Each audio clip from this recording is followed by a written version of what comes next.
Balik lagi di Irama Records Podcast with Pyong Pyong, tepuk tangan.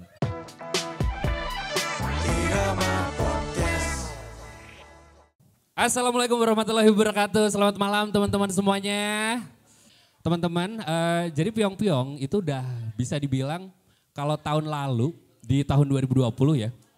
Itu adalah tahun ke-21 Pyong Pyong berkarya, betul? Betul.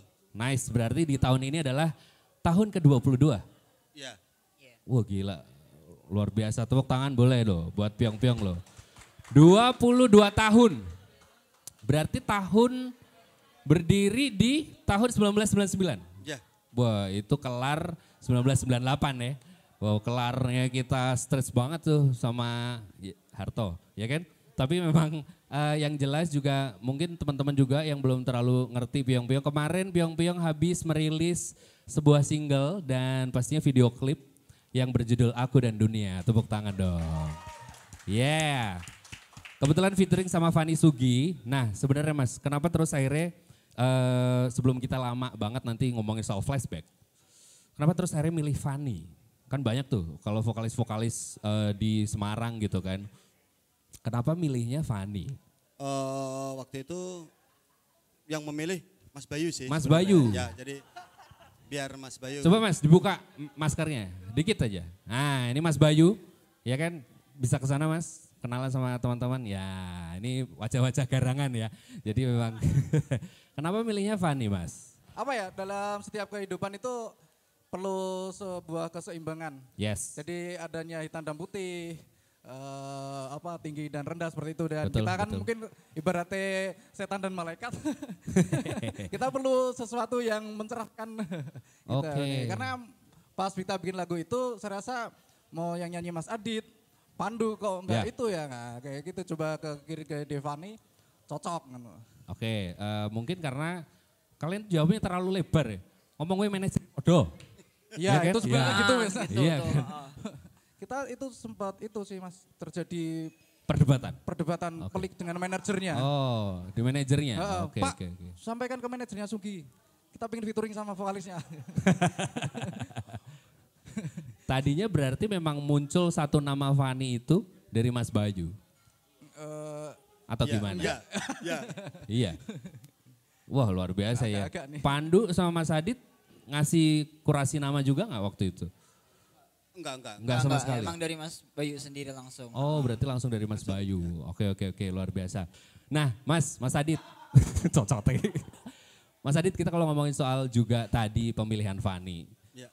Ada ini gak sih kesusahan gitu? Karena Fanny juga jelas beda. Mungkin dibantu dengan manajer yang sama gitu. Nah secara teknisnya itu gimana? Mesti dari delivery lagu karena memang yang bikin lagu Pyong Pyong, lirik juga Pyong Pyong. Apakah ada tendensi dari Fanny sendiri itu untuk membuat liriknya atau digubah liriknya? Itu bisa diceritain Mas.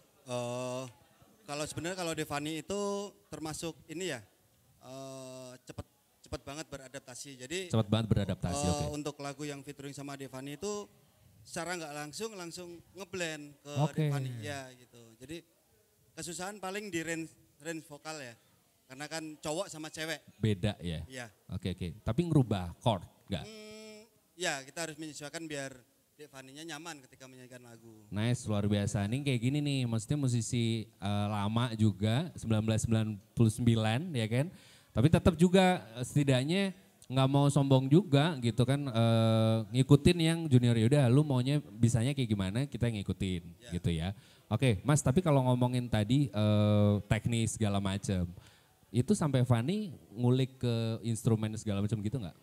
Enggak, kalau ke instrumen enggak. Tapi Devani dari awal kita brief, Dek ini jadi Devani ya, Ya. jangan jadi Pyong Pyong. Oke. Maksudnya kalau mau dimasukin unsur yang kayak di Sugi nggak apa-apa, itu kamu gitu. Cuman iya. Devani berapa kali latihan? Dua 2-3 kali latihan. tiga kali Ha-ha. latihan. 2-3 kali latihan, langsung Bos. kita aja Iya, masuk. cuman 2-3 kali. Kebetulan emang range-nya udah dibikin dan sama. Terus yaudah gitu. Oh, oke. Luar biasa. Waktu Fanny latihan ada Nathan nggak waktu itu? Eh, Alteko. ada. Ada. Sekali ada, berikutnya nggak ada. Nggak Saya Oh, ya. ada larangan khusus kok untuk Ada larangan khusus. Berarti pokoknya Nathan waktu latihan nggak boleh ikut gitu ya. Tapi yang boleh ikut Ai gitu ya. Iya. Nduk, tapi secara lu paling muda Nduk, ya kan? Paling muda dan bisa dibilang juga baru masuk di Pyong-Pyong tahun 2017. 2017. 17, 16, 17. 16-17 ya. Ya setidaknya udah hampir mau 5 tahun ya. Iya, hampir Ya 5 kan? tahun. Hampir 5 tahun gitu. Nah kalau menurut lu Nduk, maksudnya secara juga Mas Adit udah lama. Bahkan Mas Adit bikin Pyong-Pyong aja di tahun 99, Mas Bayu juga segala macam. Lu cara develop ke mereka gitu, maksudnya biar cair segala macam atau sebelumnya emang karena memang teman-teman tongkrongan aja sih? Itu gimana? Oh Mas Adit sering bilang di kita nggak ada yang namanya Senior junior? nggak ada. Oke, apa? oke, oke. Haram hukumnya untuk membahas Senior suku, junior. ras, Oke, agama betul. dan umur. Nice. Betul. Karena ada salah satu lagu dari Pyong-Pyong itu yang juga yang di-push, yang di-bold itu adalah tentang perbedaan ya. Iya. Nah nanti kita juga akan bahas itu, ya kan. Nah Pyong-Pyong 99 bahkan juga kalau saya sendiri teman-teman, mungkin teman-teman kalau belum terlalu ngerti Pyong-Pyong tuh punya base camp namanya Kubu. Nah di Kubu sendiri itu hampir semua anak-anak muda atau musisi-musisi, bahkan gak cuma musisi ya Mas ya. Hampir semua nongkrong di situ. Sebenarnya kenapa terus akhirnya Mas Adit mengiyakan nih anak-anak atau cah-cahnya itu untuk bisa nongkrong di situ, bahkan ngerepotin ibu buat masak ya kan. Iya gitu, serius. Jadi buat teman-teman yang gak punya makan ya atau setidaknya mungkin kekurangan uang, bisa larinya ke Mas Adit. Bisa, hampir semua kalau apalagi ba'da duhur ya, itu selalu dikasih, apa Mas, sayur mangut ya setidaknya ya. Itu, selalu diberikan sama ibunya masak. Bahkan kemarin waktu kita produksi, Mas Adit itu bener-bener jor-joran. Kenapa Mas mau sampai segitunya gitu? Gak tahu ya, maksudnya kalau semakin banyak orang yang berkumpul dengan kreativitas, terus apapun itu ya, Iya. pasti feedbacknya kan juga bagus juga buat saya. Maksudnya dari apa ya? Feedbacknya bagus buat Mas Adit itu apa anak-anak di situ disuruh iuran atau gimana? Oh iya ya, Iya. pantesan. Kayaknya ada yang salah ini. Dia punya ide ternyata habis ini. Wah, Sebentar, jaluk sebentar. iwe ya Iya, kan? iya. Itu apa Mas? Maksudnya dampak yang intu banget sama Mas Adit terus akhirnya. Dampaknya itu semakin banyak kenalan, semakin banyak orang yang ke situ Betul, kan. betul. Semakin susah saya jalan-jalan nih kayaknya. Oh. Itu toh sih. Yes, jadi tapi itu adalah inti dari sebuah komunikasi dan Jadi, silaturahmi ya. memang di situ memang saya fokuskan buat teman-teman kalau mau berkreasi atau apa, ayo bareng. Wah, luar biasa. Tepuk tangan buat Mas Adit dan Pyong-Pyong. Dan mungkin blundernya Mas Adit dulu adalah Kubu. Itu jadi salah satu acuan pertama untuk awal-awal komunitas Islami. Tepuk tangan dong, tepuk tangan. Iya, iya. Ya. Dan sempat kejebak segala macam gitu kan. Ya Tapi- enggak, maksudnya komunitas muslim itu memang bagus. Itu sebenarnya gitu. Jadi Iya. memang dulu kan yang ke mindset itu kan musik itu haram. Ya, ya. Terus sekarang teman-teman musik yang belum kenal musik saya kenalin biar Nice. rata. Betul, betul, Masa betul. aku tok sing berdosa, Iya. semuanya lah. Luar Kayak biasa, gini. iya, Jadi iya, saya bikin klip, bikin lagu ini biar kalian suka, biar mendengarkan, Iya. dosanya dibagi rata. Luar biasa. Gitu. Ya intinya rahmatan lil alamin. Iya. Ya, luar biasa. Tepuk tangan dong buat Kubu. Tuh bagus nih. Nice. Dulu kecewa ya Mas? Banget Mas. Iya. Oke, nah ini menarik soal Kubu. Mungkin teman-teman juga belum yang belum tahu ya kan. Kubu tuh jadi nggak tahu kenapa tuh vibe-nya tuh vibe sedulur banget. Nah, kalau orang Jawa bilang gitu ya, vibe-nya tuh saudaraan segala macam gitu. Kita berkarya bareng. Nah sebenarnya sebelum nanti kita deep lagi soal Pyong-Pyong gitu. Mas Adit dari Kubu sendiri itu menghasilkan apa aja sebenarnya? Kayak tadi Mas Adit berkarya. Sebenarnya di Kubu tuh ada apa sih? Sebenarnya tanpa disadari orang-orang, Iya. semua yang nongkrong di kubu itu menghasilkan banyak pengangguran. Banyak pengangguran. Iya, Justru ya. justru menghasilkan banyak pengangguran Iya, karena kayak menyediakan tempat buat bolos, Oh. sales-sales mampir makan siang. Oh. ada marketing numpang wifi-an segala ya gitu. Jadi iya, sebenarnya nggak berguna sih. Iya. Ya, teman nggak tahu juga pagi-pagi udah ada yang datang pegawai imigrasi. Kayaknya enak nih pensiun dini. Oke gitu. Oke. Luar biasa ya. Iya, Berarti gitu ya Nduk ya. Kamu setelah dipecat dari Grab terus akhirnya lari ke kubu ya? Oh enggak ya. Ada pacarnya Mas. Mana pacarnya? Ya Mas. Oh enggak. Pandu Ya ini Arli, jadi aku calon memang imam. bilang ke Pandu, Iya. ngapain juga kamu kerja tiap pagi marah-marah lah atau apa. Kayaknya kan kurang Humanis. menikmati kerjanya kan. Iya. Jadilah pengangguran, lebih Yes. menikmati hidup kan. Yes. Gitu. Nduk, kamu secara juga sebenarnya masuk kubu, terus akhirnya ketemu sama Mas Adit, ketemu sama Mas Bayu. Itu ngelihat ya experience inilah ya, pengalaman ini gitu. Itu seperti apa sih dalam mungkin experience kamu, dalam spiritual kehidupan kamu, itu seperti apa? Setelah juga gabung piong-piong, terus sampai akhirnya menikmati fase-fase dari dari kubu itu sendiri, kayak gimana? Ini penting nih biar ada value-nya kita podcastnya. Soalnya di awal kita nyacat dari tadi. Ya, gimana dulu? Jadi setelah beberapa proses ini, ternyata kubu itu lebih baik daripada dinsos. Apa-apa? Lebih baik daripada dinsos. Oh iya. Karena di situ benar-benar ditampung ya Mas Adit ya. Luar biasa. Gimana Mas Indra? Gila. Tertarik? Itu quote loh, nanti mungkin bisa ditebelin di apa namanya e-flyer ya. Ternyata kubu lebih baik daripada dinsos. Iya. Ampun. Nice bro. Mas Bay, gimana Mas Bay? Ya Mas. Ini ngelihat Mas Adit, Mas Bay kan teman lama, ya kan? Aku kalau cerita-cerita sama Mas Adit tuh, dulu tuh sempat mau main di luar kota, bahkan sempat juga Mas Adit sama Mas Bayu tuh motoran. Ya ini di band lain ya, tapi setidaknya kan kedekatan, keterikatan batin kalian Mas Bayu dan Mas Adit nih sangat dekat sekali gitu. Seperti apa melihat sosok terus akhirnya band ini, Piong-Piong, dan begitu juga melihat sosok Pandu, melihat sosok Mas Adit. Seperti apa kedekatannya di kubu? Itu tadi Mas, karena sosok Mas Adit sebagai pengayom ya. Yes. Pengayom, ya iyalah. Pengayom, pamomong, Ya. dan penanggung Mas. Penanggung. Iya. Penanggung Mas Adit, nyon sewu, ngerepoti. Dia udah paham kalau ada intro seperti itu. Iya. Apalagi Sambil pakai gini. Ngelus lutut kayak gini. Mas. Dia lah sudah paham reference sama endingnya nanti. Di intro kayak gitu. Iya. Sebelumnya maaf Mas Adit. Berarti Ya dia spiritnya luar biasa sih Mas. Jadi buat kita yang junior ini jadi apa ya kayak termotivasi karena kadang apa ya bikin band itu mudah tapi susah ya eksistensinya Mas. Eksis bukan sekedar eksis, maksudnya kita harus berkarya ya, meliputi segala macam. Mungkin kalau sekarang ini udah berkembang kan nggak sekedar bikin lagu seperti itu sih. Oke. Ini sekarang ada ini siaran. Iya betul. Podcast. Luar biasa. Oke. Seperti itu sih Mas spiritnya. Luar biasa spiritnya. Jadi memang sebelum kita juga dalemin lagi soal piong-piong, ternyata spirit experience dari teman-teman sendiri, Mas Adit, Mas Pandu juga Mas Bayu ini sangat tebal sekali. Keterikatan saudaranya kenceng ya. Luar biasa. Mas, terus akhirnya ya kan muncul piong-piong di mana masa pandemi ini pastinya berdampak. Ya. Buat semua ya kan, buat anak-anak IO, hampir semua lah segala macam gitu. Di tahun 2020, piong-piong tuh ngapain aja sebenarnya? Wah, kalau 2020 itu sebenarnya kami pikir itu kita bahkan merajai nih album baru segala macamnya kan. Iya betul.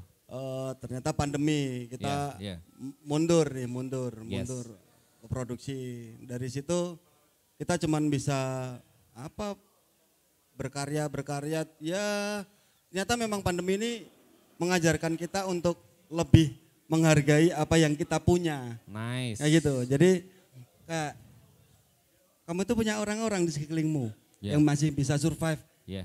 Jadi ya pandemi membuat kita itu nggak gampang mati ya gitu aja sih sebenarnya. Dan di mana di pandemi itu piong-piong mungkin nabung. Iya, dari selama pandemi kita menghasilkan lagi berlagu-lagu satu EP. Yang bisa kita siapkan sampai 2021 akhir lah ya. 2022. Jadi selama pandemi itu benar-benar kita yang full ngebikin album, ngeproduce. Yes, itu di pandemi awal di pandemi, 2020 ya. Itu sebenarnya ada jarak nggak Mas? Dari album mulai dari Pizza, terus sampai ke selanjutnya itu ada jaraknya berapa tahun? Ya setahun pandemi. Setahun ya? Setahun harusnya 2020 itu kita rilis. Ya. Oke. Yang terus akhirnya molor dan berencana untuk dirilis di tahun 2021. Oke, kita tunggu aja ya album dari Pyong Pyong ya. Mas Adit, Pandu bisa sambil ngopi, terima kasih. Semasa, terima kasih. Ini kopi susunya luar biasa. Kok semasa sih ya Allah. Sorry. Wah. Sorry. Aku sengaja karena nantinya kita bisa saling berkolaborasi kan. Kita yang angel si Asu. Wah. Nanti diedit ya Mas. Asu. Soalnya bersuting sekokono. Oke, tepuk tangan buat Talk About Coffee. Yeay.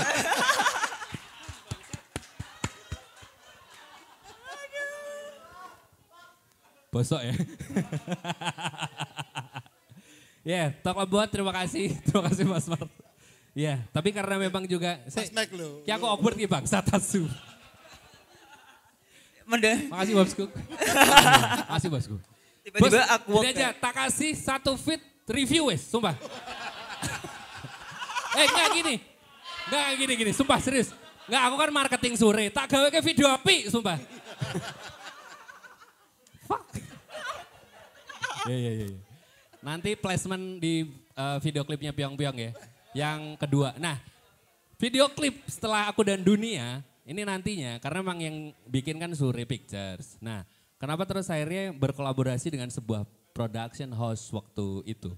Kenapa nggak terus yaudah gue bikin sendiri deh karena biasanya juga bikin sendiri kan selama ini. Mungkin juga kayak tadi mengandalkan beberapa teman-teman segala macam atau kita saling bersinergi. Kenapa terus akhirnya kali ini tuh value-nya gede banget nih. Kenapa terus sampai yaudah deh gue kolaborasi siapa tahu gitu. Dengan Suri Pictures bla bla bla bla gitu. Bagi kami itu dengan membuka kerjasama dengan pihak lain yang baru pasti akan bawa ini sih. Vibes baru juga. Ya, vibe yang baru, terus link-link yang baru dan Ya. keberuntungan yang baru. Nice. Cross market lah Mas, mutualisme. Iya, betul, jadi betul. Kita bisa dapat marketnya dari Sure juga bisa dapat marketnya dari Pyong Pyong. Oke. Bahasa diplomatis. Iya. Padahal mau nerak ngono ya. Jadi rak ngono asline diplomatis we ben ketok. Oke. Value.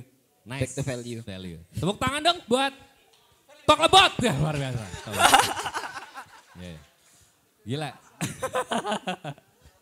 Asu, mesti rasa-rasa nih bari gatel Pak Arik yuk. Tapi secara juga, karena ini kalau ngomongin soal visual ya. Iya. Dari segi karya, Pyong Pyong ataupun visual di Kota Semarang sebenarnya bentuk experience-nya di Kota Semarang menurut kamu seperti apa sih? Secara kamu yang muda nih. Bentuk outputnya, kebanyakan band-band Semarang menanggapi itu seperti apa? Terus menghasilkan karya visual yang bagus dan berkolaborasi dengan PH lain. Tanggapan dari teman-teman semua itu, maksudnya teman dari Mas Adit, Mas Pandu, Bayu, itu seperti apa? Karena mereka kan juga terus akhirnya kan buta kadang nih soal visualisasi gitu. Itu seperti apa Mas Pandu? Tanggapannya versinya Mas Pandu. Tanggapannya kalau aku sih lebih ke gimana ya, mungkin teman-teman harus lebih banyak buat ngulik ya mungkin ya. Ngulik maksudnya, karena visual itu kan merepresentasikan dari bunyi yang kita bikin ibaratnya kayak gitu. Yeah. Nah benar-benar kita harus nemuin PH yang sesuai buat kita pitching gitu. Bisa gak sih si PH ini untuk merepresentasikan suara yang kita bikin. Nah gitu, lebih gitu sih kalau aku. Jadi ada beberapa tingkatan dari kita untuk dealing komunikasi dan memberanikan diri untuk ke mereka ya? Benar. Oke. Mas Bayu, waktu pembuatan video klip itu sendiri, konsep itu dari PH atau dari teman-teman? Kita brainstorm sih dari kita, maksudnya kan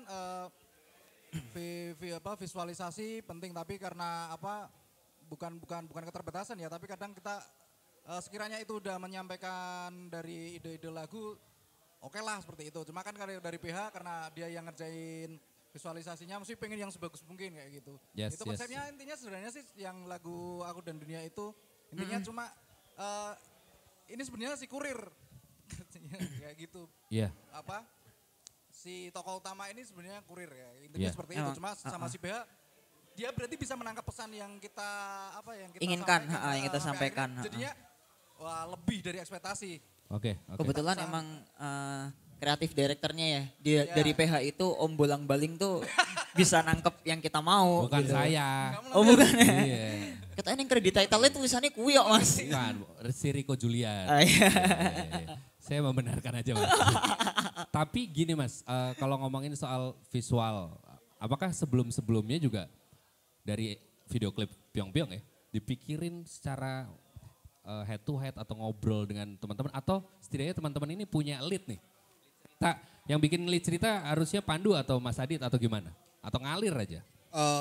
Di klip-klip kita sebelumnya sebenarnya kita cuman yuk kita bikin klip ceritanya gini, ayo kayak gitu. Jadi emang belum pernah yang seproper yang terakhir sama sore kayak gitu kan. Jadi talentnya juga teman-teman sendiri juga. Jadi ya editingnya juga gradingnya kayak gini ya. Oke, kayak gitu.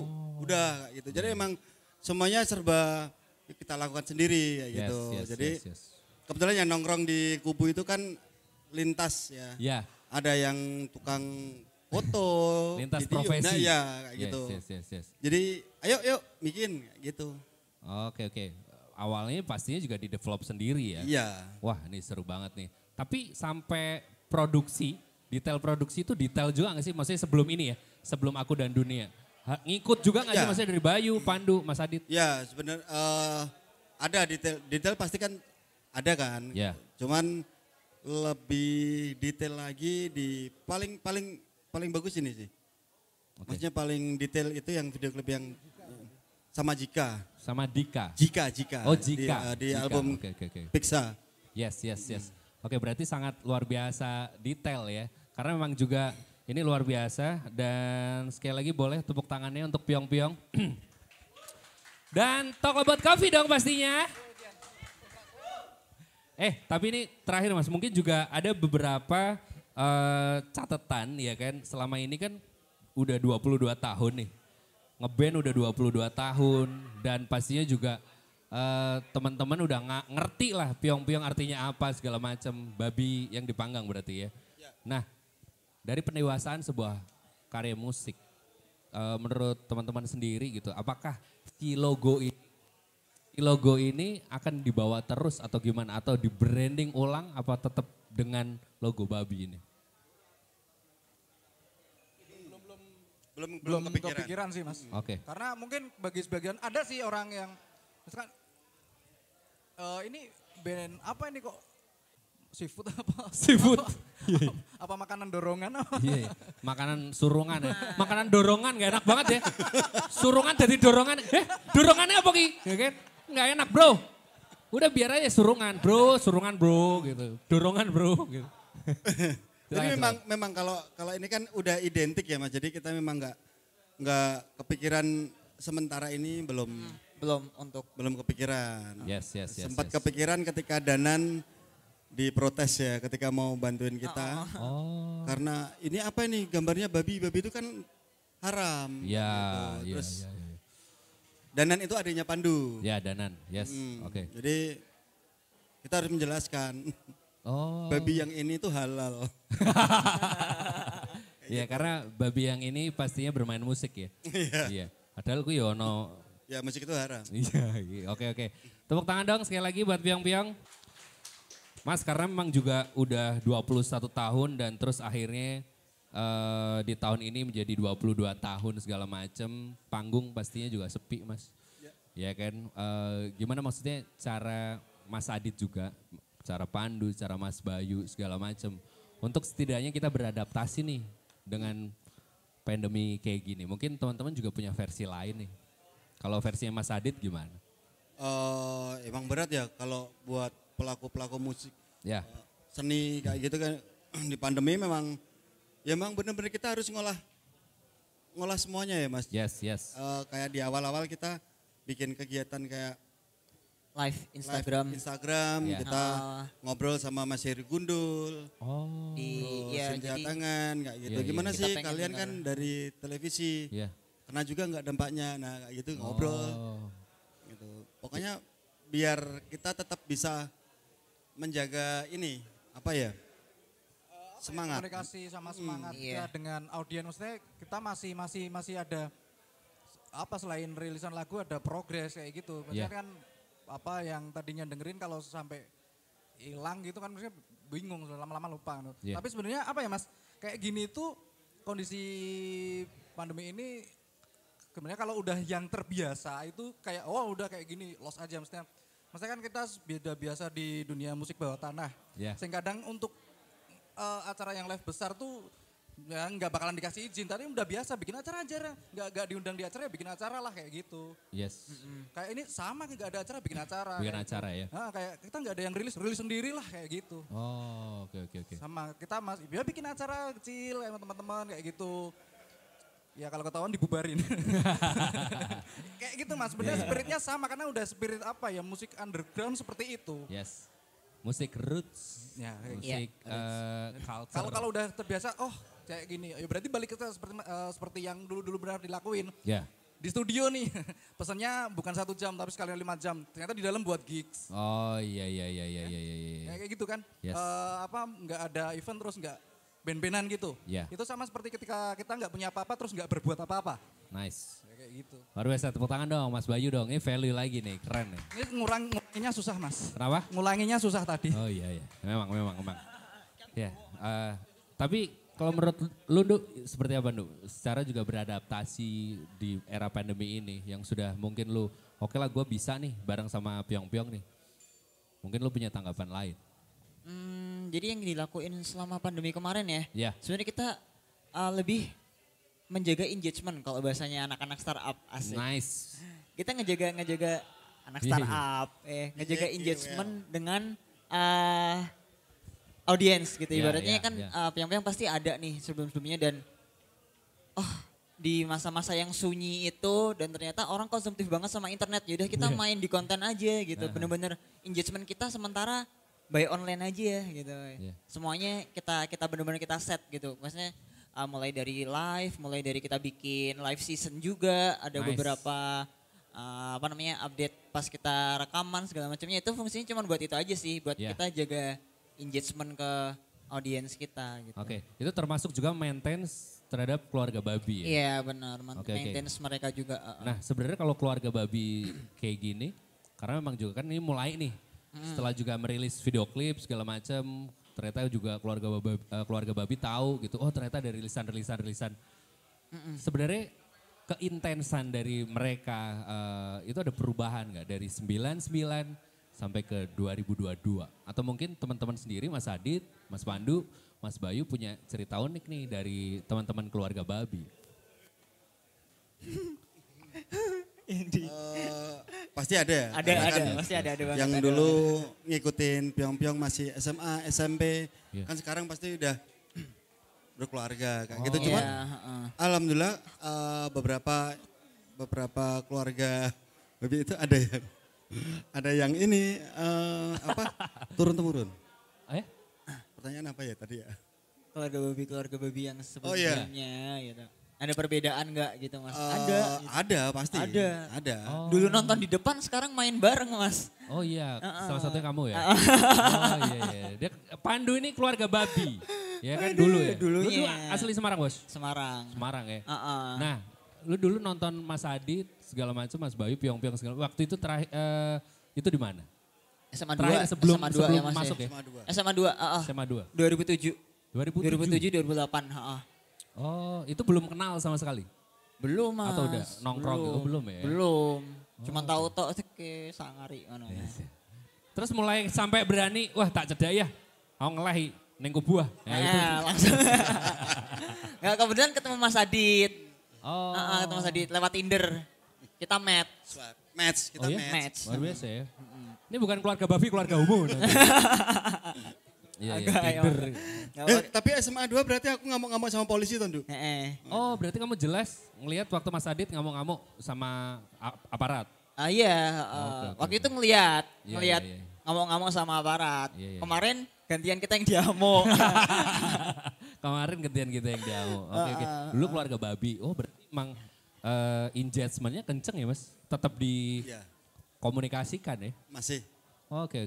Mas Bayu kalau ngelihat potensi keluarga babi sendiri sampai saat ini ada nggak sih maksudnya keluarga babi yang justru rese atau yang kayak jadi militan tapi terus akhirnya kan ada beberapa band di luar negeri atau band Indonesia yang sebenarnya terlalu militan terus justru malah menjatuhkan band yang disukai itu. Seperti apa mas? Mungkin kalau yang itu mungkin ada sih tapi saya lebih ke ini loh mas. Jadi dia tetap support ke Pyong-Pyong. Jadi dulu dia waktu masih zaman sekolah dia yang ngeramein crowd itu. Yes. Di depan stage kalau kita perform. Yeah. Sampai ketika kita sudah jalan terus dia lama kan udah kuliah segala berupa bekerja. Yeah. Dia masih support tapi udah bukan yang di crowd lagi. Dia beli rilisan bahkan sampai mas ada lagi apa kayak gitu Kak. Kayak gitu. Tapi dia kan udah nggak mungkin di crowd. Ya. Nah, kayak gitu loh karena mungkin udah pulang pakai seragam kerja kalau enggak. Betul. Malu atau enggak udah gininya udah lumayan. Ininya udah lumayan nih mas Teh. Boyok ya? Boyok kayak gitu. Cuma bentuk supportnya jadi berkembang kurang lebih seperti itu. Jadi kalau ditulis di tajuk berita itu kalau kamu pernah lihat band ini kamu harusnya udah punya cucu. Wah, tepuk tangan dong Pyong-Pyong. Kalau kamu sudah melihat band ini berarti kamu sudah punya cucu. Nice, luar biasa. Setidaknya dari sini kita bisa belajar banyak ya. Dari Pyong-Pyong sendiri karena memang untuk membuat band itu tidak cuma hanya membuat band tapi membuat sebuah keluarga yang utuh. Ya, tepuk tangan dong sekali lagi buat Pyong-Pyong. Yeay. Oke, sekali lagi terima kasih banyak ya untuk teman-teman untuk teman-teman yang udah nonton ataupun nanti juga pasti bakal di podcast Irama Records ya kan. Dan nanti sambil juga mungkin preparing ya teman-teman ya semuanya ya. Terima kasih banyak sekali lagi. Oh ya ini closing statement satu-satu ya mungkin ya. Sebelum nanti kita closing. Mas Adit, Mas Pandu dan Mas Bayu. Setelah juga sudah 22 tahun mungkin ada beberapa pesan nih terutama untuk seniman-seniman atau musisi yang ada di Kota Semarang. Gak cuma hanya musisi deh, semua orang penikmat musik yang ada di Indonesia. Seperti apa mas? Silakan. Kalau mau berkarya yang tulus saja sih. Maksudnya kalian yang apapun itu, musik, gambar atau apa selama tulus pasti ada jalannya. Luar biasa, berkarya itu harus tulus setidaknya. Karena dari berkarya kalau menggunakan ketulusan itu pasti ada jalannya. Mantap, luar biasa. Mas Pandu? Oke itu. Apa Gi? Jadi buat yang teman-teman semuanya lebih baik jadi poster daripada cover. Lebih baik jadi poster daripada cover. Luar biasa, nice. Gue demen nih kayak gini nih. Karena gitu. Kita semua menikmati poster. Iya. Jadi sampai sekarang kami masih jadi poster. Pasti. Nice. Gitu. Mas Bayu? Apa ya, berkarya jujur aja sih. Yang jujur, mau kamu mau lukis, main musik atau apa. Misalkan nih dia memang direalis. Oh ini lagi tren abstrak, tiba-tiba abstrak kayak gitu berarti nggak jujur. Soalnya nanti kamu ketika trennya berubah, kamu akan berubah lagi. Sampai ketika musik, oh ini lagi musim musik A, musik B, bikin B, musik C. Ya itu kamu akan hancur sendiri. Seperti itu sih mas. Luar biasa. Mas Bayu nih keren banget. Mungkin kalau semisal dari 1, 2, 3, setidaknya berkarya itu karena keresahan. Tepuk tangan sekali lagi. Dan pokoknya sampai jumpa di podcast episode mendatang. Dan terus juga pantengin Irama Record Podcast.